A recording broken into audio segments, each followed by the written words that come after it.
There's been a lot of stuff in the last week and a half with Lucasfilm Star Wars news. None of it particularly very good, depending on who you ask. And then we've got the Marvel Cinematic Universe, which is Phase 4 was an absolute train wreck. Phase 5 at this point doesn't look like it might be much better. Yeah. So go ahead. I'd love to hear kind of your general thoughts at this point before we get into the meat and potatoes of this, of what you have seen, because you have professional experience dealing with this industry and whatnot. So go ahead and go into it. Well, I mean, I think that they don't have clear leadership at this point, I would suspect. I don't know what's going on with the leadership up there, and if Feige is just tuned out and doesn't care anymore, or what's going on. But it seems like they're just pumping out stuff because they need to pump out stuff. It's McDonald's at this point. They need to put something out there, and by God, it doesn't matter what it is, because people are going to pay and see it no matter what. I think you're absolutely right. And this is, it dropped another percentage point today. Here we go, folks. I had not refreshed this for a few hours, but congratulations to Ant-Man and the Wasp Quantumania. It now has the exact same critic score as Eternals. Wow. Congratulations to Rotten Tomatoes, too, because they have actually set up a system where it's impossible for the audience to give a real score. So there's no way that 84% of people who saw this movie liked it. It doesn't. There's no way. What's that? What do they do? Oh, Rotten Tomatoes, for years, they've had a system of curating the audience scores to inflate it for blockbusters. That came about. Okay. Yeah. Was that Captain Marvel? Was that the first movie they did that for? Captain Marvel was Captain Marvel was the first one back in 2019, folks. The lead into Endgame. That was the first one where it was, frankly, blatantly obvious. Let's put it that way. I think, and we knew they changed before it. that. We knew that they changed it. I mean, they came out and announced how they were going to change it after The Last Jedi, and with Star Wars: A Solo Story, that's when they really ramped it up, because they just were not going to allow these huge investments to be decimated by audience scores at the very beginning. Now, they blamed it on Russian trolls, and they blamed it on review bombs and all that sort of thing. But, I mean, look at this. There's no way. I mean, this is like if you went to a restaurant where they served roadkill and you had an 84% result. This is a movie that should not have been released. This movie should not have came out. I'm telling you, this movie is so damaging to Disney financially. Who owns Tomatoes? Is it Amazon or? I don't remember who owns them, but I do know that their CEO was a former Disney guy and is highly connected with the industry. And ultimately, Rotten Tomatoes functions as a way to navigate consumers to movies. It was never intended, once it was picked up by bigger investors, it was never intended to be a way to give consumers an honest review, because guess what? That diminishes the revenue sources that can occur. Right. Someone in the chat saying Amazon owns IMDb, so maybe someone else owns Tomatoes.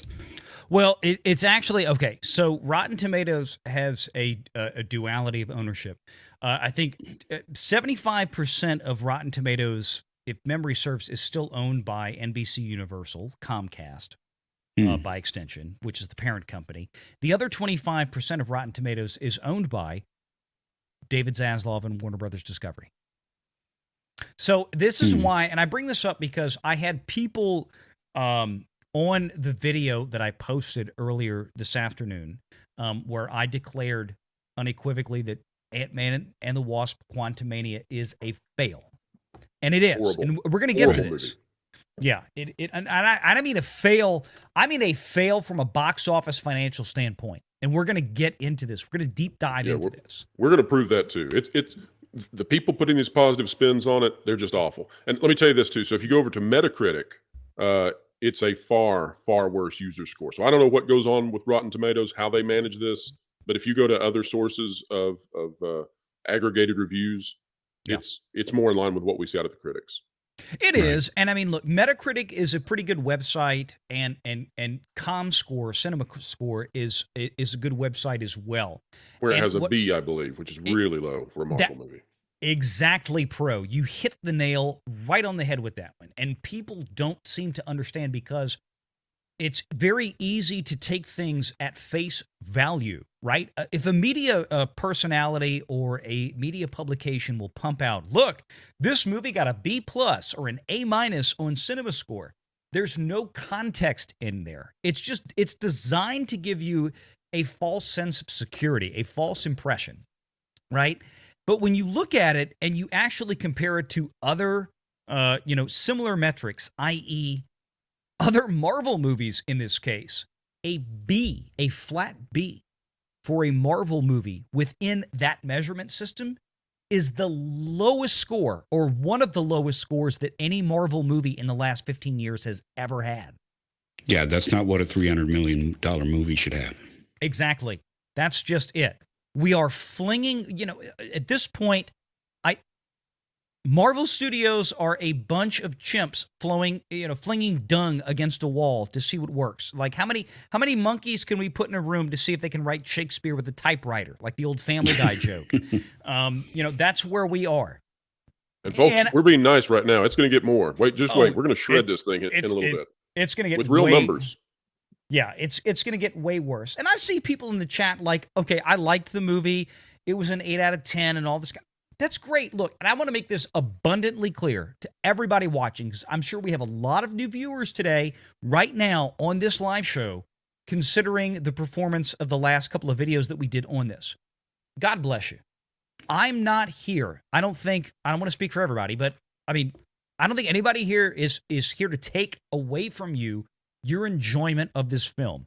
If you went to Ant-Man and the Wasp Quantumania and you had a good time and you liked it, God bless you. And I mean that with no sarcasm whatsoever. That's fine. That's fine. My issue is taking off the fandom hat.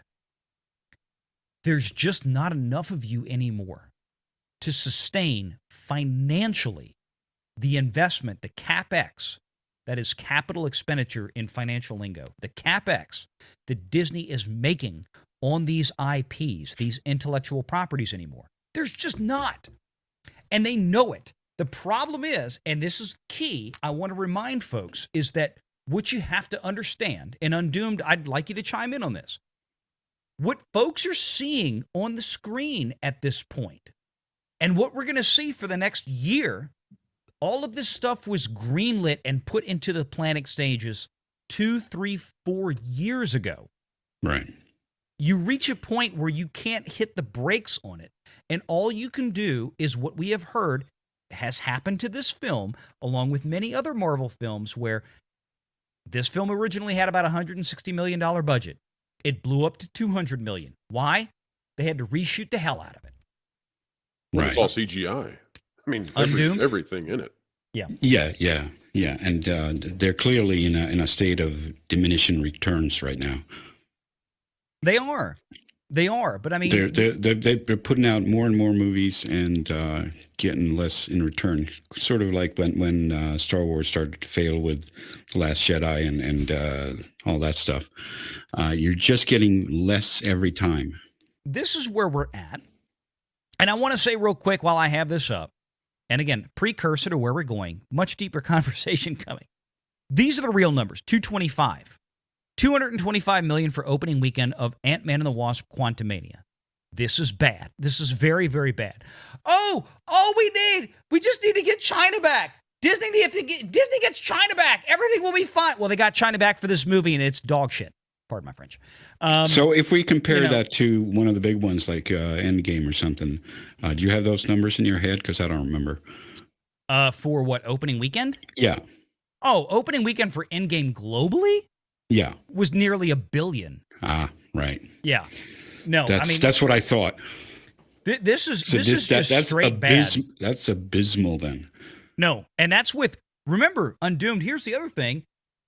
That was with Endgame having roughly, let me flip that around so I get the math right. This is with Ant-Man and the Wasp Quantumania enjoying 30 to 40% average higher ticket prices than Endgame.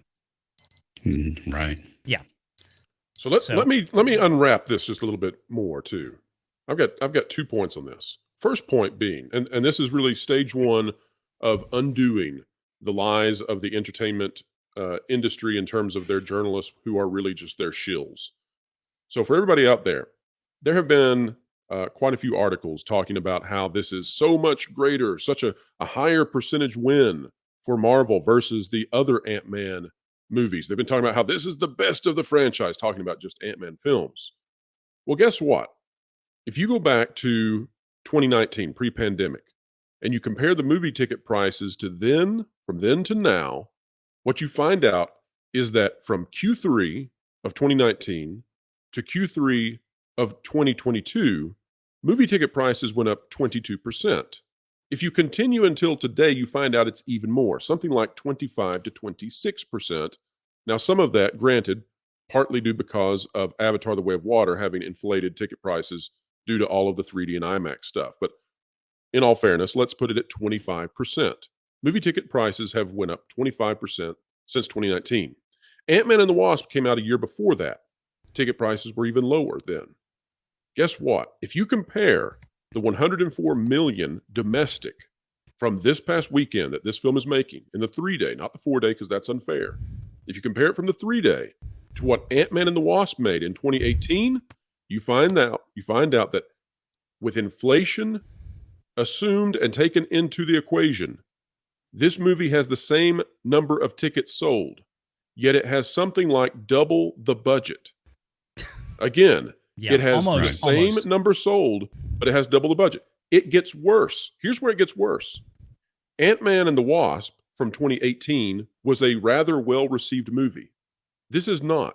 So if people in the audience liked it, that's fine. But this is a B-rated movie on the Cinema Score. That's very, very low. In fact, it ties for the lowest ever for a Marvel movie. It has a horrendous critic score. It has a dropping audience score on everything other than Rotten Tomatoes. And here's why that matters. Despite the fact that the 2018 film was rather well liked, it still saw a precipitous 62% drop. And remember that this is pre-pandemic. This is back when movies didn't drop quite that much. Yep. What in the world is the drop for this thing? And then when you figure that out, you realize that this is truly the beginning of the Phase 5 dive. This is not the way that the journalists are producing sort of their headlines and the narrative, trying to shape it around it. And I don't know why they're defending and carrying the water for Mickey Mouse so much, but by God, it's time to take them down because they are full of lies. This is just silly. This is the narrative they're producing is completely the opposite. It is anti-truth to what this movie is actually doing. This movie is on the way to being yet another Disney flop.